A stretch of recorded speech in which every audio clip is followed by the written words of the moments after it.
नया फिर दिन हुआ,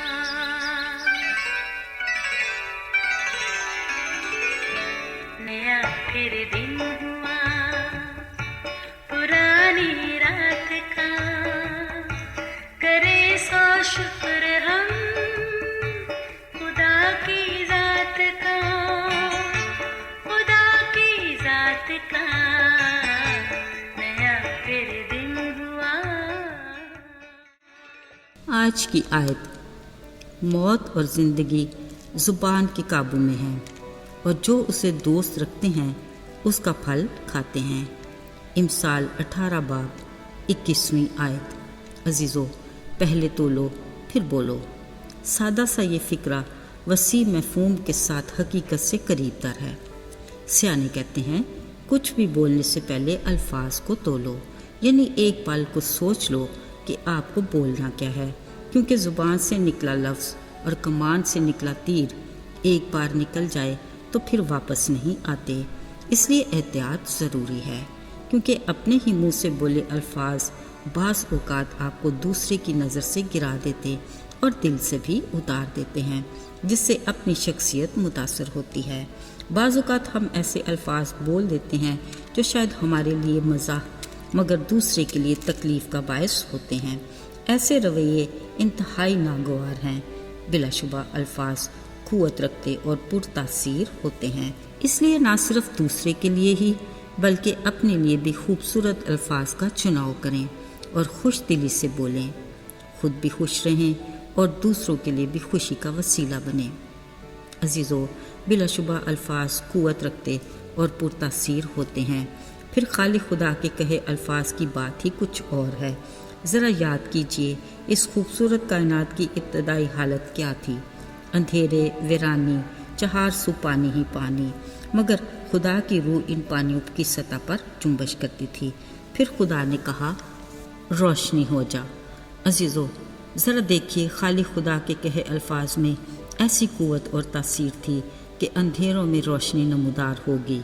उसने जो कहा वो वक़ूअ पज़ीर हुआ। फिर खुदा ने यक के बाद दीगरे जो कहा वो वक़ूअ पज़ीर हुआ और कायनात वजूद में आती गई। आखिर में खालिक ने कहा, हम इंसान को अपनी सूरत पर अपनी शबीह की मानत बनाएंगे। सो उसने ज़मीन से मिट्टी लेकर इंसान का पुतला बनाया, फिर उसके नथनों में अपना दम फूंका तो इंसान जीती जान हुआ। यानी हम में भी उस खालिक खुदा का दम है जिसकी बदौलत चीज़ें वजूद में आती हैं। पर हमारे कहे अल्फाज में भी क़ुव्वत और तासीर है। फ़र्क ये है कि खालिक खुदा कादिर मुतलक के कहे अल्फाज से चीज़ें वक़ूअ पज़ीर होती हैं, पर इंसान के कहे अल्फाज में फ़कत क़ुव्वत और तासीर है। अजीज़ों, अल्फाज मनफ़ी हों या मुस्बत, दोनों में जज्बात की तासीर नुमायाँ है। अक्सर वालिदैन अपने बच्चों को कहेंगे, भाई बड़ा ही शरीर है ये। फिर होता ये है कि वो बच्चा वाकई ही शरारत के रिकॉर्ड कायम करने लग जाता है, या फिर ज़िद्दी कहेंगे तो फिर हर बात में ज़िद ही चलती है।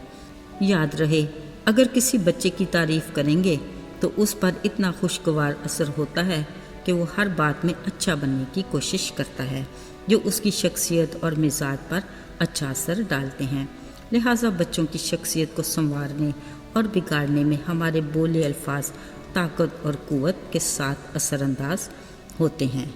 कलाम मुक़द्दस में ख़बरदार किया गया है कि ज़िंदगी और मौत ज़ुबान के काबू में है और जो उसको दोस्त रखता है उसका फल खाते हैं। अजीज़ों, इसमें इस साथ भी नहायत अहम किरदार अदा करते हैं। अजीज़ों, महज किताबें पढ़ा देना काफ़ी नहीं, बच्चों की शख्सियत की तामीर की अहम ज़िम्मेदारी भी मुअज़्ज़ज़ इसातिज़ा की ही होती है। इसलिए इसातिज़ा के अपने तालिब इल्मों के बोले अल्फाज उन्हें कामयाब या नाकाम बनाते हैं। लिहाजा बेहतरीन उस्ताद वो है जो ख़ुद अपनी जगह पर ही खड़ा रहता है, मगर अपने तालिब इल्म को तरक्की की ऐसी राह पर डाल देता है कि वो कामयाबी से अपनी मंज़िल पर पहुँच ही जाता है। इसलिए माशरे में उस्ताद का एहतराम और इज़्ज़त नहायत अहमियत की हामिल है। अजीज़ों, याद रहे, किसी भी मरीज़ की बीमारी का आधा इलाज डॉक्टर की गुफ्तगू है, यानी बात वही, अल्फाज क़ुव्वत रखते और पुरतासीर होते हैं। यकीनन हर मसीहा इस फ़लसफ़े को बखूबी समझता اور اپنے پیشے میں اس پر کاربند بھی رہتا ہے۔ عزیزو، اس سارے معاملات میں یسوع مسیح دنیا کی تاریخ میں ایسی مثالی ہستی اور عظیم کردار کے مالک ہو گزرے ہیں جن کا کوئی ثانی نہیں۔ وہ الہی ہستی صاحب اختیار کی طرح ایسی تعلیم دیتا کہ مذہبی لیڈر حیرت زدہ رہ جاتے۔ وہ دوا کے بغیر فقط اپنے چھونے اور کہنے سے ہی ہر طرح کے بیماروں کو شفا دیتا۔ بظاہر اس کے پاس کوئی حفاظتی عملہ نہیں تھا، پھر بھی بادشاہ اس سے ڈرتے تھے۔ وہ بے گناہ تھا، پھر بھی اسے صلیب دیا گیا۔ اس کی قوت اور قدرت کے ڈر سے بھاری پتھر سے اس کی قبر کے منہ کو بند کیا گیا، مگر وہ تیسرے دن بڑی قدرت کے ساتھ قبر اور موت کے بندھنوں کو توڑ کر آزاد ہو گیا۔ آئیے دعا کریں۔